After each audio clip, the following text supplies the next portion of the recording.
Assalamualaikum warahmatullahi wabarakatuh. Selamat siang dan salam sejahtera untuk kita semua. Semoga kita senantiasa diberikan kesehatan tanpa kurang suatu apapun, sehingga kebahagiaan menyertai kita semua. Yang saya hormati Ibu Ketua LSKPI Ibu Julina, yang saya hormati Ibu Master Penguji Ibu Eva Yolanda. Perkenankan saya memaparkan tugas yang sudah diberikan Ibu Master Penguji sebagai calon penguji awak kabin LSKPI Ditsuslat Kemendikbud Ristek.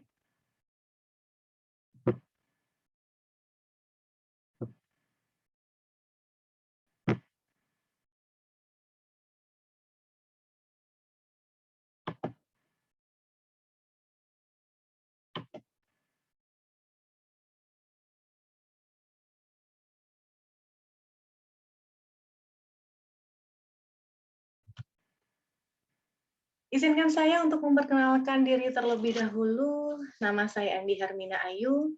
Saya lahir di Purbalingga, 10 Juni 1990, pendidikan terakhir Sarjana Ekonomi Prodi Manajemen. Di tahun 2008, saya pernah bekerja sebagai flight attendant di maskapai Mandala Airlines selama 3 tahun. Kemudian di tahun 2011, saya join di maskapai AirAsia Indonesia selama 1 tahun. Dan di tahun 2012, saya join di maskapai Citylink Indonesia sebagai senior flight attendant sampai 2017 kemarin. Nah, di tahun 2017 hingga saat ini, saya menjadi salah satu tenaga pengajar di Lembaga Pendidikan Penerbangan DOD Yogyakarta, jurusan Staff dan Flight Attendant mengampu materi grooming dan flight safety. Selain itu juga saya menjadi salah satu tenaga pengajar di beberapa lembaga pendidikan penerbangan di daerah Yogyakarta dan sekitarnya. Kendala saat proses belajar mengajar, adanya keterbatasan alat peraga, dikarenakan mahalnya alat tersebut dan juga banyak jenis serta tipenya, dan sulit juga dalam mendapatkannya, terutama untuk materi flight safety seperti pintu pesawat, emergency equipment PBE, ELT, lavatory, equipment surfing juga, dan PS system.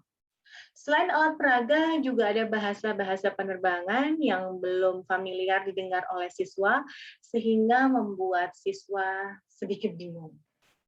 Tapi untuk mengantisipasi hal tersebut, saya menggunakan referensi informasi seperti foto dan video. Karena menurut saya, dengan adanya media tersebut, cukup membantu siswa dalam memahami materi, sehingga pemahaman materi bisa mencapai 75%. Baik, lanjut ke pembahasan tentang SKL adalah standar kompetensi lulusan sebagai pedoman dalam menentukan kompetensi lulusan peserta didik pada lembaga kursus dan pelatihan. Di dalam SKL berbasis KKNI, Kerangka Kualifikasi Nasional Indonesia, terdapat capaian pembelajaran. Nah, yang pertama adalah kemampuan di bidang kerja, yang mampu melakukan serangkaian tugas dalam melayani penumpang pesawat udara, mulai penumpang masuk sampai dengan penumpang keluar dari pesawat, sesuai dengan Peraturan Menteri Perhubungan dan CASR, Civil Aviation Safety Regulation. Apa saja? Yang pertama adalah melayani keselamatan penumpang, mulai dari memeriksa alat keselamatan penerbangan. Yang kedua, mempersiapkan penumpang untuk memulai penerbangan. Yang ketiga, mempersiapkan penumpang untuk memulai pendaratan. Dan yang keempat, mempersiapkan penumpang setelah pesawat tiba di tempat tujuan. Selain itu juga ada melayani kebutuhan kenyamanan penumpang dalam pesawat, seperti melayani kebutuhan makanan dan minuman penumpang, melayani kebutuhan hiburan sesuai dengan ketersediaan sarana di pesawat. dan juga mengatasi situasi darurat pada penerbangan. Sebagai awak kabin, harus selalu siap dan sigap dalam segala situasi dan kondisi. Dan capaian pembelajaran yang kedua adalah pengetahuan yang dikuasai, menguasai pengetahuan operasional yang lengkap, prinsip-prinsip serta konsep umum yang terkait dengan serangkaian tugas dalam melayani penumpang, masuk sampai dengan penumpang keluar dari pesawat sesuai dengan Peraturan Menteri Perhubungan dan CASR Civil Aviation Safety Regulation, seperti peraturan penerbangan terkait dengan standar pelayanan, keselamatan, keamanan, dan kenyamanan, dan juga pengetahuan tentang first aid, dangerous good, aviation security, flight safety, dan juga ada announcement, passenger handling, CRM, grooming, dan table manner, aircraft knowledge, juga pengetahuan tentang cabin practice, aviation knowledge, emergency equipment, dan English aviation. Nah, ada juga materi penunjang lainnya sebagai tugas dari awak kabin, yaitu materi tentang food and beverage, documentation, customer service, dan juga tourism. Capaian pembelajaran yang ketiga adalah hak dan tanggung jawab, di mana mampu bekerja sama dan berkomunikasi dalam bahasa Indonesia dan bahasa Inggris secara lisan dan tulisan sesuai dengan peraturan, ketentuan, dan norma yang berlaku. Dan juga bertanggung jawab pada tugas pelayanan penumpang pesawat udara mulai dari penumpang masuk sampai dengan penumpang keluar dari pesawat, dan dapat diberi tanggung jawab atas kuantitas dan mutu hasil kerja orang lain dengan melakukan selalu menjaga keselamatan, keamanan, dan kenyamanan penumpang, dan memberikan pelayanan prima dan berkesan sesuai standar pelayanan perusahaan. Nah, capaian pembelajaran yang keempat adalah kewirausahaan, di mana kita tidak hanya belajar sebagai awak kabin, juga belajar sebagai entrepreneur. Menguasai pengetahuan operasional dasar dan operasional faktual di bidang kewirausahaan, seperti tata cara jamuan makan dan tata cara servis makan secara internasional, bisa menjadi I.O. ataupun protokoler dari sebuah perusahaan, dan juga ada tata cara kemampuan berkomunikasi di hadapan publik, bisa menjadi MC, host, presenter, moderator, dan lain sebagainya, serta juga tata cara mengenai tata rias, tata busana, dan etiket, seperti MUA dan fashion stylist. Dan sebagai informasi, saya pun juga sebagai pelaku wirausaha tata cara tata rias sebagai MUA.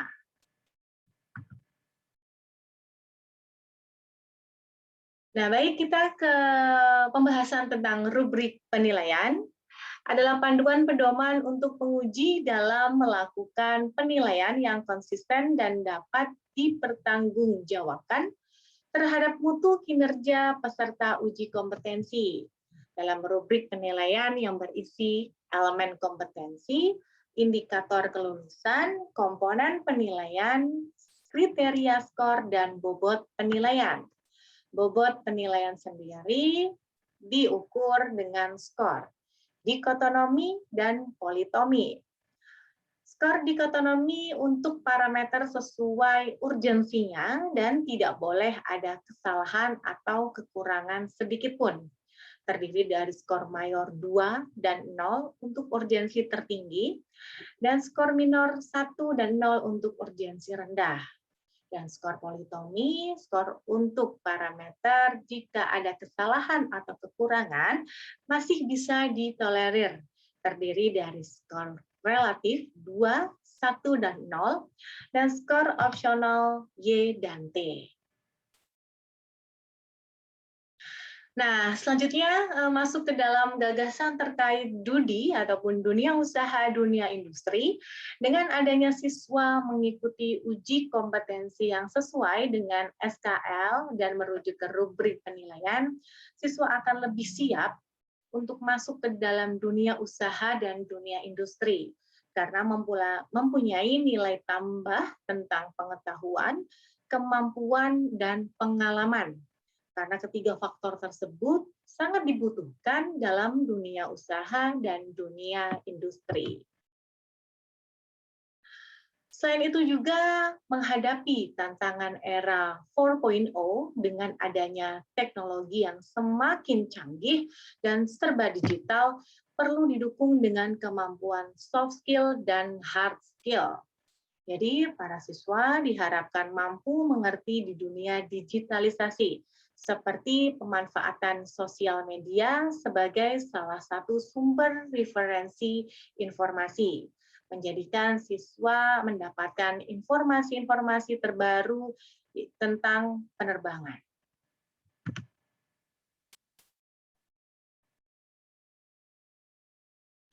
Dukungan hard skill dan soft skill bagi siswa dilatih dengan beberapa program. Menurut saya ada 3 poin yang bisa dikembangkan, yaitu dengan job training, seminar, dan workshop. Nah, job training ini adalah membiasakan siswa dengan situasi kerja yang lebih realistis, beradaptasi dengan pekerjaan tersebut. Dan yang kedua, seminar, memberikan suatu pengajaran atau ilmu kepada siswa sehingga dapat memahami materi dengan mendalam dan informasi terbaru. Dengan seringnya banyaknya narasumber dan praktisi-praktisi yang memberikan ilmu, yang memberikan pengalaman kepada siswa, siswa akan semakin banyak pengetahuan, semakin banyak informasi yang diterima, dan akan menjadi suatu motivasi yang baik bagi siswa tersebut.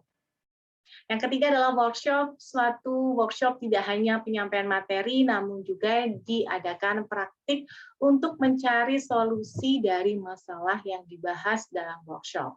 Mungkin kalau di penerbangan ataupun awak kabin, workshop itu seperti mock up ya. Jadi ada masalah ataupun terjadi sesuatu dalam keadaan darurat, apa yang harus dilakukan sebagai flight attendant, baik secara teori maupun secara prakteknya. Seperti problem solving-nya itu bagaimana sih cara mengatasi keadaan darurat baik penumpang maupun ke pesawatnya. Seperti itu.